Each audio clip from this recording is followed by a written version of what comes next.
Welcome back. You are listening to the Mari Mukonda show on Salam Media. It is 11:12 on this lovely Monday, the 11th of January 2021. And wherever you are, I hope you are safe and keeping warm. Um, well, it is raining in Gauteng, so I don't know about wherever else it is that you are. So South Africa has recorded 339 deaths in the past 24 hours, Health Minister Dr. Zweli Mkhize said in a statement on Sunday. Health officials say a new variant of the COVID-19 virus is driving up the number of new cases, hospitalizations, and death. What we know about, or rather, what do we know about 501.V2? What is it and how are people being affected by it? Let us find out. Let's welcome Dr. Nqobile Sithole on the line. Good morning, Dr. Nqobile. Good morning, Miriam, and good morning to the listeners. Thank you for joining us and compliments to the new season. Same to you. Happy 2021. Right. So, Dr. Nqobile, we've heard about the new variant of the COVID-19 virus that has also led us to going back to level 3 of the lockdown and also um, having to do things differently compared to the way it was before. So, what is the new variant of this COVID-19 virus? It's important for us to understand that all microorganisms that cause diseases may mutate, which means that the virus has changed its genetic structure. So, in order for us to develop vaccines and even medication to try and combat COVID-19, it depends on the genome or the structure of the virus. And that's how it functions, and that's how certain medication, like vaccines, can deactivate the virus, or say even medication can actually treat the virus depending on the structure.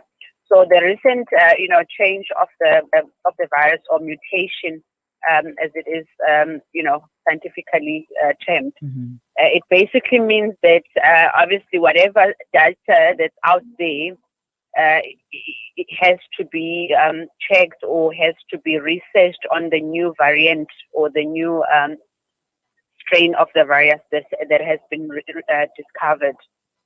But also sometimes that basically just means that the virus has changed its structure, so the way it also presents as an infection. As we can see, the new variant is killing more younger people.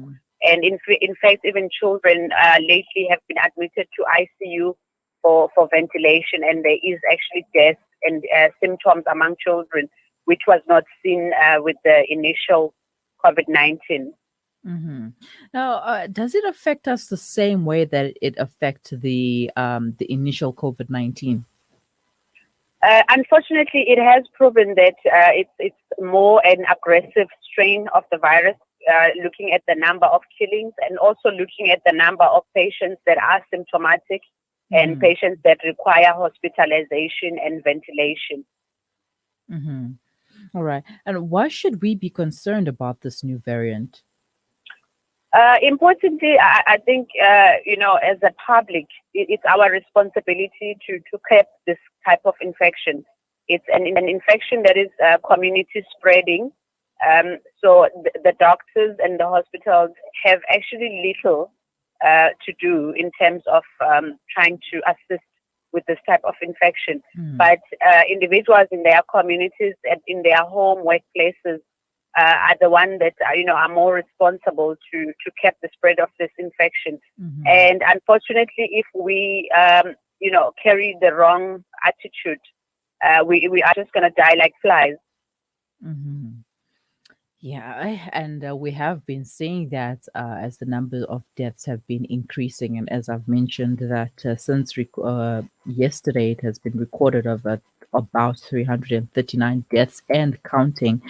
So we were also under the impression that the initial COVID-19 virus can be, or rather would be killed by the heat, because we were excited when summer was coming, saying that, oh, okay, at least the heat is coming. So, we can take a step back and maybe not relax a little, but that's what people did, unfortunately. But how do we're now in the second wave. Does the heat contribute to the new variant in any way?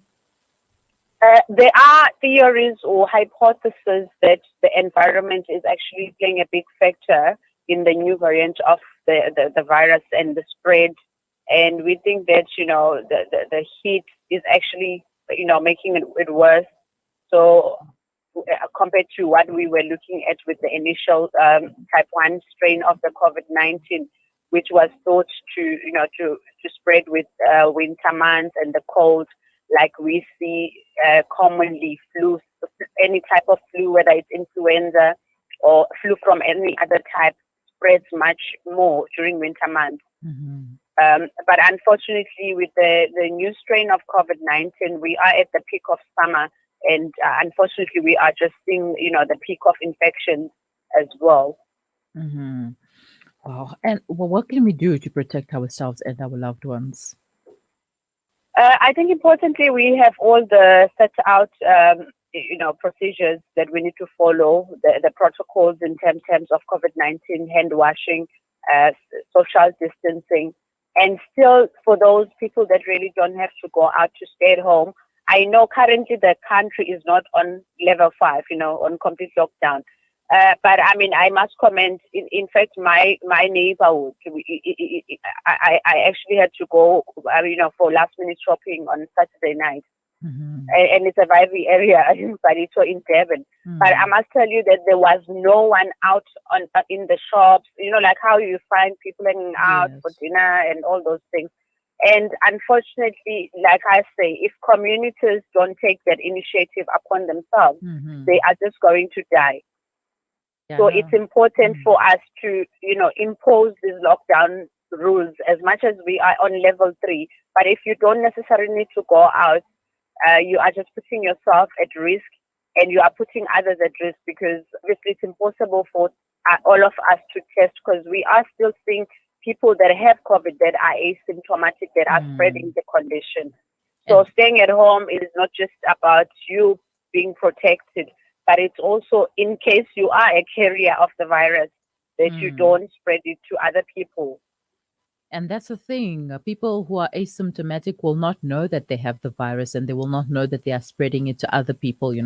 So going out and socializing and having a good time, and the next thing, the person sitting next to you cannot taste their food, and COVID-19, and it spreads so easily. We just don't think that it does. We would like to think that we are immune to it, and we are not immune. In fact, here we are sitting with the new variant. Thank you so much for your time once again, Dr. Nqobile, and have a wonderful day. Thank you as well. Right, that was Dr. Nqobile Sithole, a GP, and talking us through the new variant of COVID-19, which is a 501.V2. And as you heard from a doctor, there are speculations that the heat could be a contributing factor to this new variant of COVID-19, and it is affecting youngsters. Young people are dying from this virus. So you're not immune to it. There's no more saying, oh no, it's only affecting older people, so we don't have to worry about it. We can still go out. No, please don't do that. Don't put yourself and others at risk of spreading the virus. You might you might recover from it, but somebody who got it from you might not recover. And at this point in time, there are people whom I personally know with COVID-19 who are struggling, who are trying their best, to have taken medications of all sorts, but we say a prayer for them as well, and we are hopeful that they will recover, like for many people who have already recovered from this virus. But do the right thing, sanitize, wash your hands as often as you can. If you have to use public transport, or if you have to go to public places, wear your mask and keep a safe distance. But I know in public transports it's difficult to keep a safe distance. but sanitize and wear your mask at all times, because those are the things that are going to make it a little bit easier for you. Those are the things that are going to protect you from getting the virus and from spreading it if you don't know that you have it. So do stay with us. We will be right back after the break. This is Salam Media, and you are tuned into the Miriam Makunda Show. They say breakfast is the most important meal of the day, but many children go to school hungry because of poverty. Penny Appeal's Breakfast Club aim to get a warm, hearty meal to underprivileged children so they can spend the day prospering in their schoolwork. Help feed a needy learner by visiting our website on www.pennyappeal.org.za or call 031 1100 573 to find out how you can donate. Penny Appeal. Small change, big difference.